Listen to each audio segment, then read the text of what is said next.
Hello dear students, welcome back to my science class.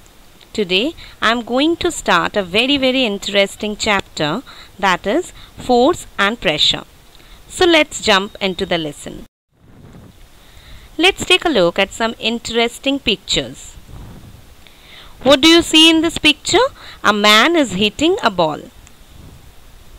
A girl trying to pull something with some stops. A boy is pushing a toy carrying some stuffs in it. So what we are seeing, that a man is hitting something, a boy is trying to push something, a girl is pulling something. So in all cases, they are applying something on these objects. What is that? Force. In a simple way, push or pull on a body is called force. The direction in which a body is pushed or pulled is called direction of force. So force is having a specific direction. Look at this picture. One boy is dragging something, a girl is carrying some load, and two boys are pulling and pushing the same things. In physics, a force is any interaction that when unopposed, that means not prevented by any other things, will change the motion of an object. In the previous pictures, we have seen the pulling, pushing, hitting of the ball. In every cases, it changed the motion of the objects. A force can cause an object with mass to change its velocity, which includes to begin moving from a state of rest. If something is at state of rest and you are applying some force on it, it will start moving. That is to accelerate. Force can also be described intuitively as a push or a pull. That is the simplest definition of force.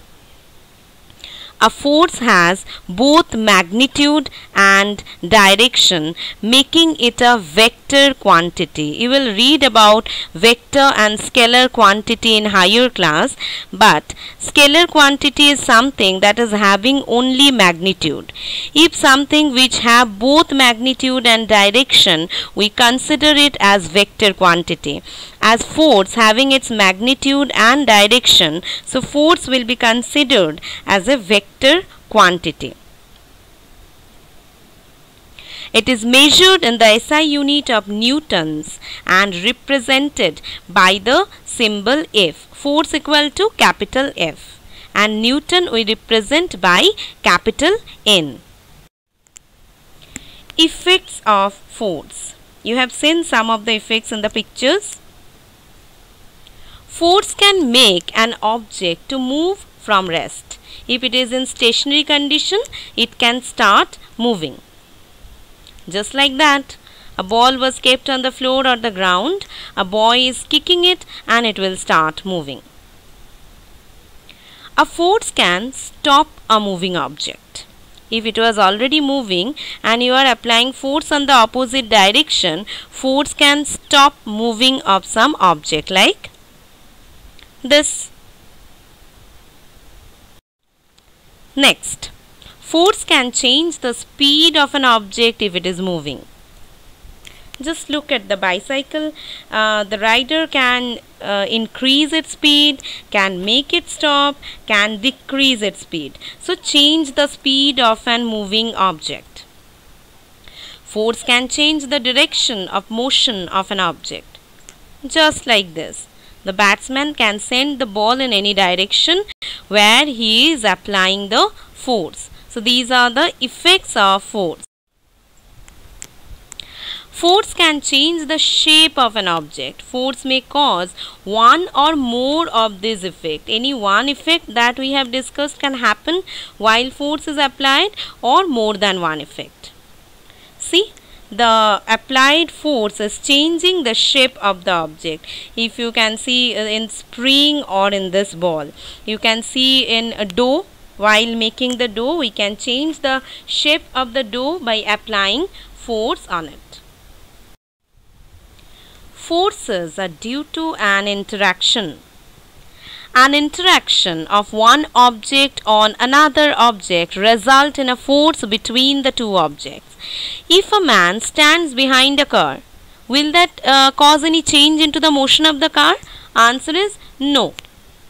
If he pushes the car, he applies force and then the car begins to move in the direction of the applied force. We have just discussed that the force is a vector quantity having both the magnitude and direction.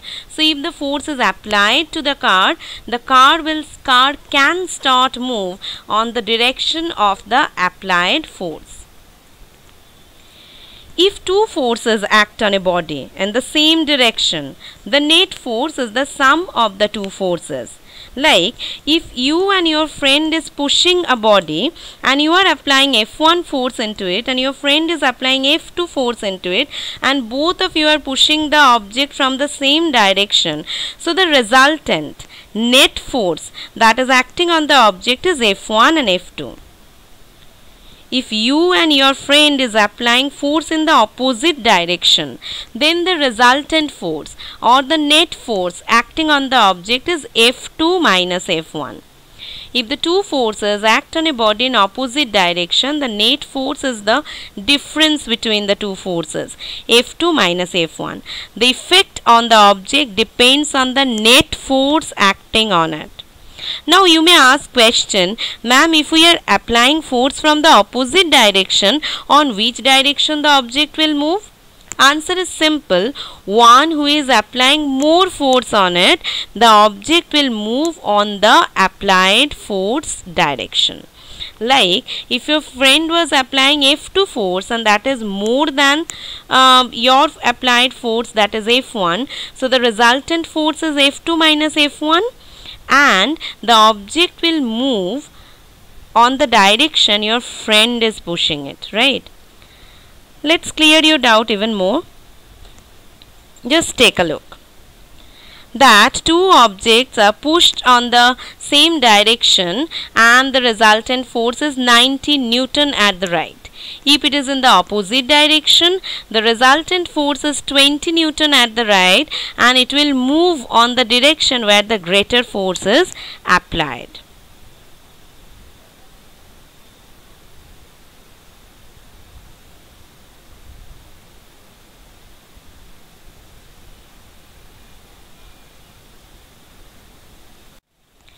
Types of force. Forces are mainly of two types, contact and non-contact force. Contact force, example, muscular force, friction, and non-contact force, example, magnetic force, electrostatic attraction, gravitational force. We will discuss about all these forces one by one. Muscular force, which is one of the contact forces. Whenever force is applied on the object which is in contact with the body. Any force that results from action of muscles in our body is known as muscular force. So, activities like pulling, pushing, throwing, lifting, jumping or bending are all examples of muscular force. If you think, you will see that in all these cases, we applied force by our muscles. Even animals, birds, insects, they too apply muscular force for movement and to do many different activities like carrying some load. So this is muscular force. Next is friction. If you take a look at the picture, a man is trying to pull something, right? And frictional force is applied on the opposite direction of the applied force. Just take a look at the arrowheads. Applied force is in one direction, frictional force is in opposite direction. The force that opposes motion when two surfaces in contact move or tend to move with respect to each other is called friction or frictional force. I repeat again, the force that opposes the motion. All time it tries to oppose or prevent the motion when two surfaces in contact move or tend to move, that is tries to move with respect to each other is called friction or frictional force. A ball rolling on the ground gradually slows down and comes to rest due to force of friction. If we stop pedaling a bicycle, it will gradually slows down and comes to a stop due to force of friction. If you just apply a force on a ball, it will start moving.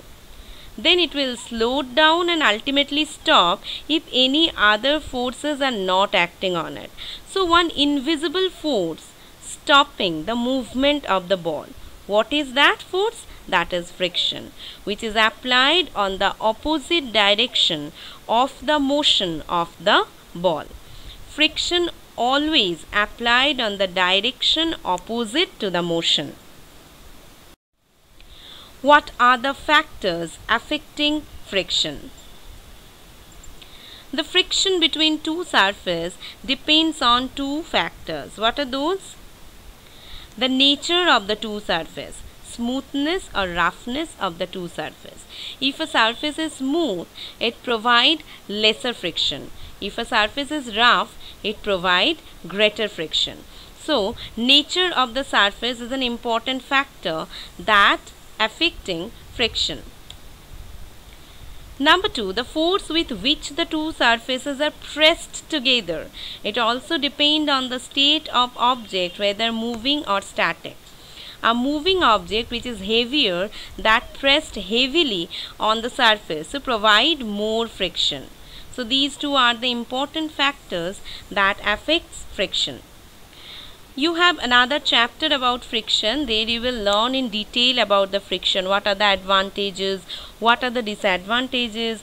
How we can reduce friction? How we can increase friction? So for this chapter we are learning only these. What is friction and what are the factors affecting friction? Next is magnetic force. First one, that is non-contact force. You know a lot about magnetic interaction. You have read it in class 6. Magnetic force is another example of non-contact force. Like poles of two magnets repel each other while unlike poles attract. We know this. We have read it in class 6, right?